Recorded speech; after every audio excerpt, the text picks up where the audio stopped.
Salut à tous, salut à toutes. Et oui, aujourd'hui, ce n'est pas mon pote Nikosm qui va présenter l'émission, c'est moi, votre humble serviteur Finen. Et oui, voilà. Et on va parler donc de Assassin's Creed Origins. Et vous allez comprendre pourquoi j'aime ce jeu. Et bah, c'est tout simple, parce qu'il est juste génial. Et ouais, il est juste génial. Mais on va analyser ça en 5 points. Hein. De toute façon, je vais d'abord vous énumérer les points.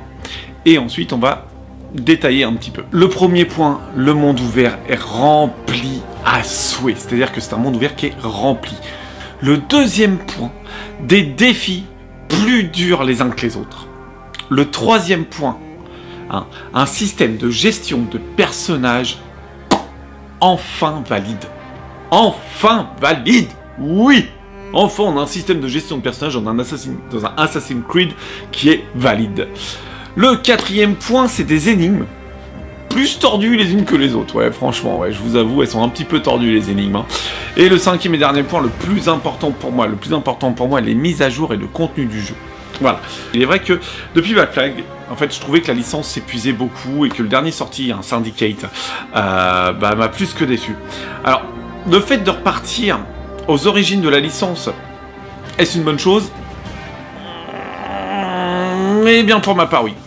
Car créer le credo, en fait, dans le berceau du monde, bah, c'est juste magnifique à mon goût, quoi. Créer le credo dans le berceau du monde, quoi. Non, mais attendez. La naissance des assassins, là où est né le monde, quoi. En fait, c'est... Ce qui nous amène au premier point. C'est ce qui a permis, en fait, de faire ça, de choisir cette zone, hein, l'Égypte, hein, c'est ce qui a permis aux créateurs du jeu, hein, de pouvoir créer une map immense, en fait, allant d'Alexandrie au nord, hein, on est d'accord, aux pyramides de Gizeh au centre, jusqu'au désert, en mettant une zone de désert où il est vraiment facile de se perdre. Et je vous jure, c'est vrai, on n'a pas où c'est vraiment facile de se perdre. Donc une carte, en fait, où la végétation et les zones humides, en fait, se marient très bien avec les zones arides et chaudes, en fait, de la map. C'est tellement bien fait, tout ça, bien monté, que, en fait... c'est juste, voilà quoi, c'est juste génial, c'est magnifique. Voilà, en fait, et tout ça, en fait, en parcourant cette map immense, hein, vous tombez donc sur des zones de défis, ce qui nous amène au deuxième point. Car oui, et oui, on nous habituait à très peu de défis dans les Assassin's Creed, sauf que là, en fait, ce jeu en est bourré des défis. Entre les éléphants, franchement, les éléphants qui sont les ennemis les plus durs à tuer, hein, les arènes, alors là c'est horrible, parce qu'en fait vous devez combattre des gladiateurs avec des armes choisies, en fait préalablement choisies par ceux qui ont créé le jeu, et donc du coup parfois des armes que vous n'avez pas du tout l'habitude de manipuler, et ce qui apporte une difficulté en plus. À savoir que là, la version 1.10 est sortie aujourd'hui, ils ont mis un nouveau mode KO en fait dans les arènes, alors c'est même pas la peine. Qu'est-ce qu'il y avait encore? Oui, les événements des dieux égyptiens comme Anubis, Sekhmet et tout ça, bon, qui vont revenir hein, régulièrement afin de pouvoir permettre aux nouveaux joueurs d'avoir également ces dieux à tuer, hein, qui sont plus puissants les uns que les autres. Pour l'instant, on a de quoi faire. Et si on gère bien la progression de son personnage, hein, je dis bien si on gère bien la progression de son personnage, on peut arriver facilement à faire les niveaux de base des arènes. En fait, je voulais revenir sur les arènes, des arènes. Par contre, pour les éléphants, démerdez-vous. Moi, j'ai galéré, démerdez-vous. Mais en fait, voilà. Donc, si on gère bien son personnage, on peut facilement faire les premiers pas dans les arènes. Voilà. Mais c'est ce qui nous amène, la gestion de personnage, au troisième point. Et ouais, vous avez vu les transitions. Ouh, je suis content de moi. En fait, je vous explique, c'est la première fois que j'écris pour faire une vidéo. Donc, le troisième point, et oui, merci, le troisième point, c'est le système d'armes et de progression de personnages. En fait, c'est simple, il y a l'arbre de compétences, hein, qui est bien mieux fourni que dans les derniers Assassin's Creed, on l'avait déjà eu, mais qui est bien mieux fourni et qui est bien mieux détaillé que dans les derniers Assassin's Creed.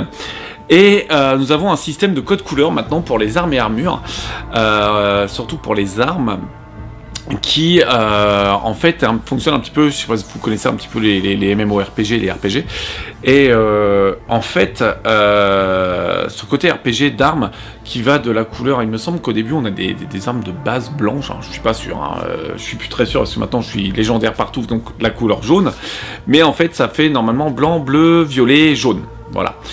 Blanc commun, bleu c'est c'est pas rare, mais c'est peu commun. Violet, c'est rare, et jaune, légendaire. Voilà. Donc le système d'amélioration de personnage est plus que bon, car en fait, via l'arbre des compétences, chaque assassin, chaque joueur peut avoir un assassin plus ou moins fort par rapport à un autre. Parce qu'en fait, je vous explique un petit peu, dans l'arbre des compétences, ce qu'on peut mettre, c'est on peut choisir déjà les compétences qu'on veut, on n'est pas obligé d'en débloquer une pour en débloquer une autre obligatoirement. C'est-à-dire que si on veut, on choisit un chemin bien sûr, mais si on ne veut pas débloquer telle compétence dans les arcs, on n'est pas obligé de débloquer tous les arcs, en fait, toutes les compétences d'arc, afin de débloquer la compétence ultime après, en fait. Voilà. Et c'est ce qui facilite les choses, donc, pour résoudre les énigmes, comme je disais tout à l'heure, et également pour tuer dans les arènes. Et les énigmes, c'est ce qui nous amène au 4e point. Alors, les énigmes dans ce jeu, comment dire? Bah, elles sont tordues à souhait. Et ouais. Entre les énigmes des anciens, les énigmes des parchemins, les énigmes de l'histoire principale. Franchement, il y a de quoi faire et de passer de très longues heures derrière sa manette et derrière son écran, quoi. Ça dépend si vous jouez sur PC ou console. Mais voilà, il y a énormément de choses à faire dans les énigmes. Pour vous dire, une petite énigme qui est assez hard, c'est l'énigme du Venece. Le Venece, c'était la chambre de... Il y a une énigme dans une chambre... Je vous spoil un petit peu, hein, désolé. En fait, même pas, je vous spoil même pas, parce que... Vous savez, vous la découvrez, cette énigme, quand vous la finissez. Vous arrivez dans une chambre de momification. Il y a une énigme avec des miroirs à bouger. Vous voyez? Pour la lumière, elle passe. Et bah ça, je peux vous dire une chose, c'est pas la seule, il y en a d'autres, mais elle est pas mal hard. Donc voilà, elles sont bien tordues, elles sont bien hype, et franchement... Non, ça là-dessus, sur les énigmes, ils se sont pas foutus de notre gueule. Elles sont bien hard, et c'est ce qui apporte aussi une plus-value au jeu, parce que toutes les anciennes énigmes des anciens jeux, Assassin étaient plutôt faciles, alors que celles-ci, elles sont vraiment ardues, quoi. Voilà.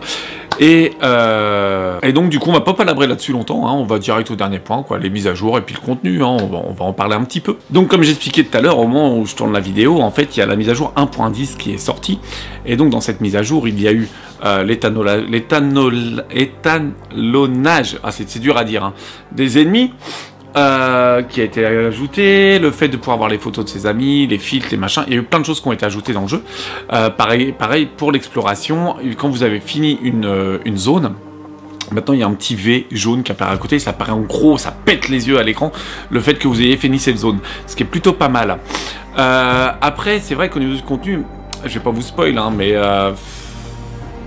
franchement, il y a à faire tous les jours. Il y a les quêtes journalières tous les jours qui sont pas mal à faire.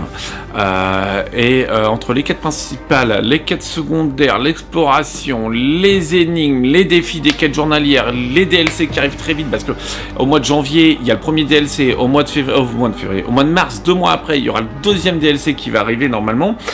Et les mises à jour régulières du jeu qui nous ajoutent du contenu à peu près une toutes les 2 semaines pour l'instant. Je peux vous dire que pour une fois, Ubisoft, et alors là attention, je vais peut-être me faire des